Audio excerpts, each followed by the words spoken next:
Kovai Idikarai crayons public பள்ளியில் crayons sports cup என்ற பெயரில் கால்பந்து, டர்ஃப் மைதானம், கிரிக்கெட் ஆடுகளம், கூடைப்பந்து மற்றும் இறக்கப்பந்து முதலிய விளையாட்டுகளுக்கான விளையாட்டு அரங்கம் அமைக்கப்பெற்று அதன் திறப்பு விழா நடைபெற்றது.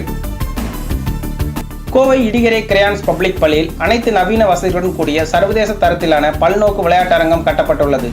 இதை பள்ளியின் சேர்மனும் அன்னை மீனாட்சி கன்ஸ்ட்ரக்ஷன் மற்றும் அன்னை மீனாட்சி கல்வி அறக்கட்டளையின் தலைவருமான தினேஷ்குமார் ரிப்பன் வெட்டி திறந்து வைத்தார்.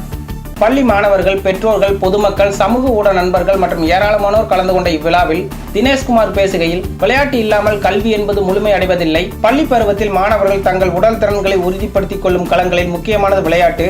முறையான விளையாட்டு பயிற்சியினால் அவர்களின் உடல் மற்றும் மனநலம் உறுதிப்படுத்தப்படுகிறது.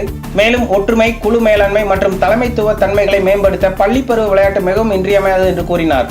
மேலும் அவர் கூறுகையில், நமது பள்ளியில் தேசிய தர சான்றிதழ் பெற்ற பயிற்சியாளர்களை கொண்டு மாணவர்களுக்கு பயிற்சியும் ஊக்குவிப்பும் நல்ல களமும் அமைத்து தரும்போது அவர்கள் மாநில அளவிலும் தேசிய அளவிலும் போட்டிகளில் பங்கு பெற வாய்ப்புகள் அமையும் என்று தெரிவித்தார்.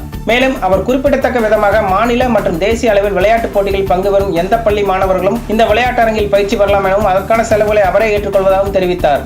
பின்னர் பேசிய பள்ளியின் முதல்வர் ஜபீன், மாணவர்களுக்கு 1ஆம் வகுப்பிலிருந்து எதிர்காலத்துக்கு தேவையான கோடிங் மற்றும் ரோபோட்டிக்ஸ் பயிற்சிகள் எங்கள் பள்ளியில் தரப்படுகிறது எனவும், இந்த விளையாட்டு அரங்கம் கிரையான்ஸ் பப்ளிக் பள்ளியின் பயணத்தில் ஒரு முக்கிய மைல்கல்லாக அமையும் எனவும் தெரிவித்தார்.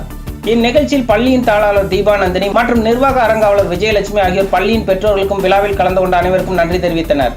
நிறைவாக விழாவையொட்டி பயிற்சியாளர் கால்பந்து மற்றும் கிரிக்கெட் ஒத்திகை போட்டிகள் நடத்தி அனைவரையும் மகிழ்வித்தனர்.